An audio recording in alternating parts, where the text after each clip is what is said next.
Programme में एक बार फिर खुशामदीद कहूँगी। अमीर जमात इस्लामी सिराजुल हक साहब मुझे ज्वाइन कर चुके हैं। अस्सलाम वालेकुम सिराज साहब। सबसे पहले तो सर, जिस तरह सैलाब के दौरान आपने, आपकी जमात ने खिदमत की है, हर जगह पेश नज़र आए हैं, उसके लिए सर हम खराज तहसीन पेश करते हैं। अब से ज़रा मुल्क में एक हिजानी कैफियत रही, PDM एक तरफ, इमरान खान साहब एक तरफ, तहरीक इंसाफ हो गई, ये लड़ाइयाँ होती रही, सियासी डिस्कशंस होती रही, लेकिन उसमें आप कहाँ हैं, जमात इस्लामी कहाँ हैं सर? एक तो आपका बहुत शुक्रिया, आपने सैलाब और मुतासिरीन सैलाब का और फिर जमात इस्लामी की खिदमत का ज़िक्र किया।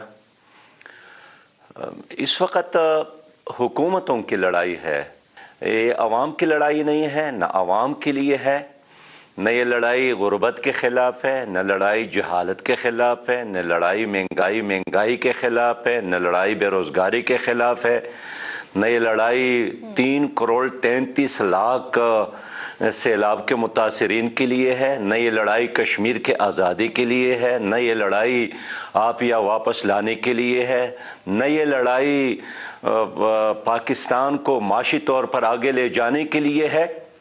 ये लड़ाई सिर्फ और सिर्फ मुफादात की लड़ाई है, मुफादात की आग है, जिसमें ये दोनों चाहते हैं कि पूरी कौम जल जाए, मुल्क जल जाए, बाढ़ में जाए गरीब आदमी, लेकिन बस उनके मुफादात की तकमील हो और उनकी मुफादात की हिफाजत हो। सर कुछ रोज़ पहले खान साहब पर हमला हुआ, अल्लाह ताला सेहत दे, उनको जल्द रिकवरी दे। आप अयादत के लिए ज़मान पार्क गए सर, कैसी मुलाकात रही, क्या बातचीत हुई आपकी? देखिए, इयादत करना, तज़ियत करना, गम और दर्द में हाल फुर्सी करना, ये हमारे दीन का भी हिस्सा है, ये हमारे कल्चर का भी हिस्सा है, ये हमारी सियासत का भी हिस्सा है।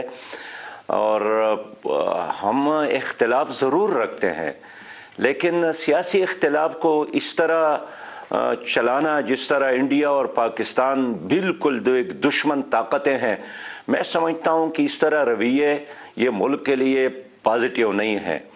और अब देखते हैं कि आप दुश्मन से तो बात करते हैं, लेकिन अपने मुल्क के मामलात को ठीक करने के लिए अगर आपस में बैठने के लिए तैयार नहीं है, डिस्कशन के लिए तैयार नहीं है, टेबल टॉक्स के लिए तैयार नहीं है, इसका मतलब यही है कि आप जमहूरियत और सियासत पर यकीन नहीं रखते। इसलिए खान साहब पर हमला हुआ, हमें बहुत अफसोस हुआ और मैं उसके हाल पुरसे के लिए, अदद के लिए गया, ये हमारा फ़र्ज़ था। और मैं तो यही चाहता हूँ कि इख्तिलाफ़ात अपनी जगह पर, लेकिन सियासी रवैये कभी भी नहीं छोड़ना चाहिए, इसलिए मैं गया। सिराज साहब, सर आपको लगता है जो PDM की मौजूदा हुकूमत है, ये बग़ैर किसी सपोर्ट के आई है सर? क्योंकि जिन पर सपोर्ट करने का इल्ज़ाम लगता रहा है वो तो अब न्यूट्रल हो गए। ये तो बच्चा जानता है कि जिस तरह 2018 में PTI की कामयाबी इस्टेब्लिशमेंट की सपोर्ट की मरहूनी मिन्नत थी, और ये कोई डकी छुपी बात भी नहीं है, वो ख़ुद भी एतराफ़ करते हैं, जानते भी हैं। और जिस दिन उनका सपोर्ट उनसे कम हो गया या एक तरफ हो गया, उसी दिन उनकी हुकूमत धड़ाम से गिर गई। और फिर जब वो दूध का जो बोतल है, फीडर है, वो इमरान खान की बजाय उन्होंने शहबाज शरीफ साहब के मुंह में रखा, तो फिर उनके वारे नियारे हो गए, फिर MKM भी उनके साथ हो गया, फिर बाप पार्टी भी उनके साथ हो गई, फिर बाकी अख्तर मिंगल साहब भी उनके साथ हो गए। तो इसलिए इसमें कोई शक और शुबे की बात नहीं है कि PDM और PTI ये जो सियासत अब तक करते चले आ रहे हैं, दोनों एस्टेब्लिशमेंट के सपोर्ट्स है। और मैं फिर ये बात कहूँगा कि अगर एस्टेब्लिशमेंट के सपोर्ट इन दोनों पार्टियों को हासिल ना हो तो ये सियासत नहीं कर सकती, आगे नहीं बढ़ सकती। इनको तो पूरे हिस्ट्री उनके सपोर्ट ही से इबारत है। जी अच्छा, सिराज साहब, मैं ज़रा तोशा खाना के हवाले से भी आपसे बात करना चाह रही हूँ। इस मामले को आप किस तरह से देख रहे हैं? इनफैक्ट खान साहब पहले तो नहीं है कि जिन्होंने तोशा खाने से गिफ्ट लिए हों, लेकिन सर उन तहाइफ को कम कीमत पर बेच देना, कम कीमत पर लेकर ज़्यादा में बेच देना, फिर उसको अपने गोशवारों में भी जाहिर ना करना, इस सारे मामले को आप किस तरह से देख रहे हैं? देखिए सिस्टर, एक है कानून और एक है अखलाकियात। कानून तो यह है कि एक वज़ीर आज़म अगर किसी चीज़ की 20% कीमत अदा करे, यानी अगर 1 करोड़ की चीज़ हो और वो 20 लाख रुपया ख़जाने में रखे, تو 80 لاکھ کی چیز وہ لے کر اپنے پاس رکھ سکتا ہے. تو یہ تو قانون ہے. لیکن ایک ہے اخلاقیات جو ساری دنیا میں ہے کہ کیا اخلاقی طور پر کسی وزیر اعظم کے لیے یہ جائز ہے؟ یہ بالکل ناجائز ہے. لیکن یہ کام گزشتہ حکومتوں نے بھی کیا. کسی نے گاڑی اٹھائی ہے، کسی نے قلم، کسی نے ہار، کسی نے گھڑی اور کسی نے اور بے شمار چیزیں. اس لیے کہ ہمارا مطالبہ یہی ہے کہ کم از کم گزشتہ 30 سالوں کا جو ریکارڈ ہے وہ قوم کے سامنے رکھا جائے کہ کیا چیز اس توشخانے میں باہر سے آئی ہے اور کس آدمی نے کیا چیز یہاں سے اٹھائی ہے. کیا آپ کے لیے یہ گنجائش ہے کہ آپ بھی 20 روپیہ ادا کر کے یا 20 لاکھ ادا کر کے ایک چیز کے 1 کروڑ کی چیز توشخانے سے اٹھا لے؟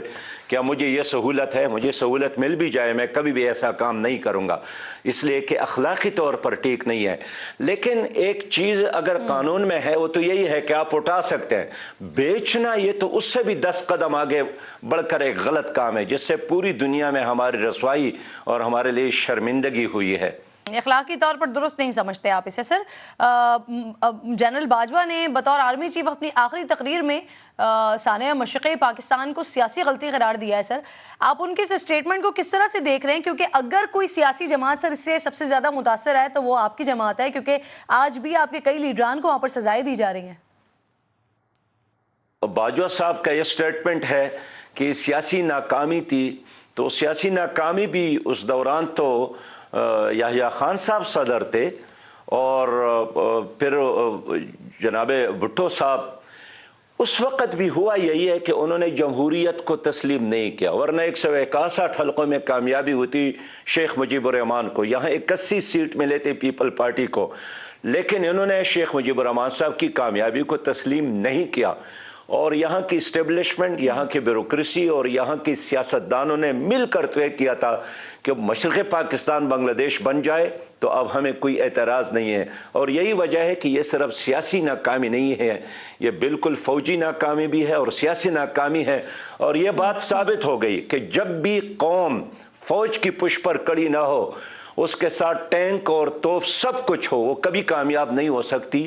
تو ایک آرمی کے لیے سب سے بڑی طاقت اس کے اسلحے سے بھی زیادہ وہ قوم کی سپورٹ ہے، اور یہ وہاں قوم کی سپورٹ وہ ہار گئے تھے، سپورٹ نہیں تھی ان کے پش پہ.